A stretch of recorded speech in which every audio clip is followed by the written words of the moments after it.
Hi. അങ്ങനെ ഞങ്ങൾ louvre മ്യൂസിയത്തിൽ നിന്ന് ഇറങ്ങി. മോണോലിസയെ കണ്ട സന്തോഷത്തിൽ ഇങ്ങനെ ഞങ്ങൾ അവിടെ നിന്ന് ഇറങ്ങി.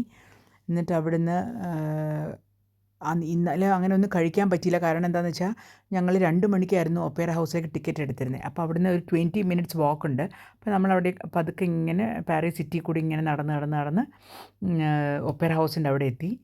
ഇതാണ് വെളിയിൽ നിന്നുള്ള വ്യൂ. അപ്പോൾ ഞങ്ങളവിടെ ചെന്നു. ക്യൂ നിൽക്കേണ്ടി വന്നു കുറച്ച്. കാര്യം അവർ 2 മണി ഒക്കെ ആ സമയത്തെ കയറ്റുള്ളൂ. അപ്പോൾ ഞങ്ങളവിടെ നിന്നു. നമ്മുടെ ഇതൊക്കെ കാണിച്ചു, ടിക്കറ്റൊക്കെ കാണിച്ച് അകത്ത് കയറി കഴിയുമ്പോൾ ഇങ്ങനെ ഒരു ചെറിയൊരു ഹാളുണ്ട്. ആ ഹാൾ കഴിഞ്ഞിട്ടാണ് ഈ സ്റ്റെയർ കേസിൻ്റെ ആ ഇതിലേക്ക് കയറുന്നത്. ശരിക്കും എന്താ പറയുക, നമ്മളിങ്ങനെ ബ്രെത്ത് ടേക്കിംഗ് എന്നൊക്കെ പറയുന്ന പോലെയാണ്. നമ്മളിങ്ങനെ അന്തം വിട്ട് നിന്നു. അതെങ്ങനെയാണ്, അത് ഫോട്ടോയിലോ അല്ലെങ്കിൽ വീഡിയോയിലോ ഒന്നും ശരിയാവില്ല. ആ കയറുന്ന സ്റ്റെപ്പ് തൊട്ട് അതിൻ്റെ ആ ഒരു എലിഗൻസും ആ ഒരു ഭംഗിയും നമുക്ക് ശരിക്കും വിശ്വസിക്കാൻ പറ്റിയില്ല. കണ്ടിട്ട് മതിയായുമില്ല. വളരെ ചെറിയൊരു ഏരിയ, അത്രയ്ക്ക് വലിപ്പമൊന്നുമില്ല. 3 ഫ്ലോറായിട്ടാണ്. അത് ഒരു ഇവർ സോഷ്യലൈസ് ചെയ്യാനായിട്ടോ അത് ഇവരുടെ ഒരു തിയേറ്റർ പ്ലേസോ അല്ലെങ്കിൽ ഡ്രാമ പ്ലേസ്, മ്യൂസിക് കൺസേർട്ട് അങ്ങനത്തെ ഒരു വേദിയാണത്.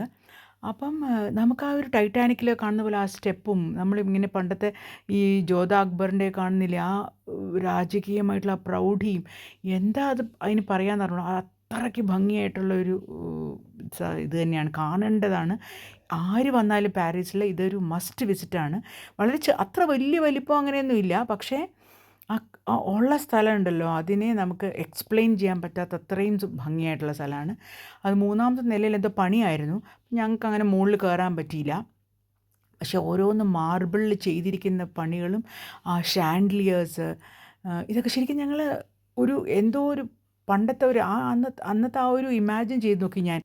ശരിക്കും എന്തൊരു ആ ഒരു ഡാൻസ് പെർഫോമൻസോ അല്ലെങ്കിൽ മ്യൂസിക് കൺസേർട്ടൊക്കെ നടക്കുമ്പം എന്തൊരു ഭംഗിയായിരുന്നിരിക്കും അന്നത്തെ കാലത്ത്. ഇത് മുഴുവൻ ലൈറ്റ് ചെയ്ത്, ഇതിപ്പം ഇലക്ട്രിക് ലൈറ്റാണ്, പക്ഷേ അതൊക്കെ അന്ന് എങ്ങനെയായിരുന്നു വച്ചിരുന്നത്, അല്ലെങ്കിൽ മെഴുകുതിരിയോ അല്ലെങ്കിൽ എന്തെങ്കിലും ഉണ്ടാവുമല്ലോ, ആ ലൈറ്റിങ്ങും അന്നത്തെയൊക്കെ ഇന്നും എന്തോ അവിടെ നടക്കാറുണ്ടെന്ന് തോന്നുന്നു, എന്തൊക്കെയോ കൺസേർട്ടും അതും ഇതൊക്കെ.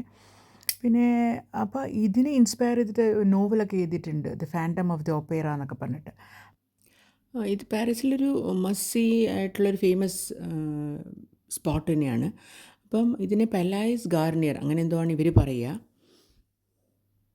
ഹിസ്റ്ററി, കൾച്ചർ, ആർട്ട്, ഡിസൈൻ എല്ലാം കൂടി മിക്സ് ചെയ്തിട്ടൊരു വണ്ടർഫുൾ സ്ഥലമാണെന്ന് പറയാം.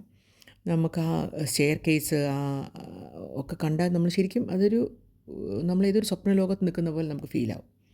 ഇതാണ് അവിടുത്തെ എന്താ പറയുക, ആംഫി തിയേറ്ററിന് ഇതിനകത്ത് 2000 പേർക്ക് ഇരിക്കാൻ പറ്റും. അപ്പോൾ എല്ലാവരും റെഡ് വെൽവെറ്റ് വെച്ചിട്ട് ചെയ്തിരിക്കുന്ന ഒരു തിയേറ്ററാണ് ഇത്. ഞങ്ങൾ മുകളിൽ നിന്നാണ് നോക്കിയത്. താഴെ പോകാൻ തോന്നുന്നു. താഴെ ഞങ്ങൾ ഇറങ്ങിയില്ല.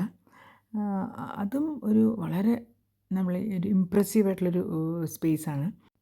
പിന്നെ എനിക്ക് തോന്നുന്നു മുകളിൽ അവർ കുറച്ച് റിപ്പയറാന്നൊക്കെ പറഞ്ഞില്ലേ, അവിടെ എനിക്ക് തോന്നുന്നത് എന്താണെന്ന് വെച്ചാൽ അവർ ഈ ഡ്രസ്സ് ചേഞ്ച് ചെയ്യാനുള്ളതും ഗ്രീൻ റൂമൊക്കെ പോലെ അങ്ങനത്തെ എന്തോ ഒരു ഏരിയ, പിന്നെ അങ്ങനത്തെയൊക്കെയാണെന്ന് തോന്നുന്നു. അവിടെ നമ്മൾ പോയില്ല. പിന്നെ ഈ സൈഡിലൊരു വലിയൊരു ഹാള് പോലെ ഉണ്ടായിരുന്നു. അവിടെ വലിയ സ്റ്റാച്യൂസും വലിയ വലിയ ഷാൻഡലിയേഴ്സും വലിയ ഡെക്കറേറ്റീവ് ആയിട്ട് കുറേ പീസസൊക്കെ ഇങ്ങനെ വെച്ചിട്ടുണ്ട്. അപ്പുറത്തൊരു ഹാളുണ്ട്. ആ ഹാളാണ് നല്ല രസമാണ് ഇത്. അപ്പം അതൊക്കെ ഞങ്ങൾ കണ്ടു. മതിവരാതെയാണ് ഞങ്ങൾ അവിടെ നിന്ന് ഇറങ്ങിയത് ആക്ച്വലി. പക്ഷേ വിശന്നിട്ട് വയ്യായിരുന്നു. അപ്പോൾ ഞങ്ങൾ അവിടെ നിന്ന് ഇറങ്ങി. പിന്നെ വൈകുന്നേരം പോയി കഴിക്കാമെന്ന് വിചാരിച്ചിട്ട് പോയി. പിന്നെ നെക്സ്റ്റ് വീഡിയോയിൽ വരുന്നവരും ബൈ.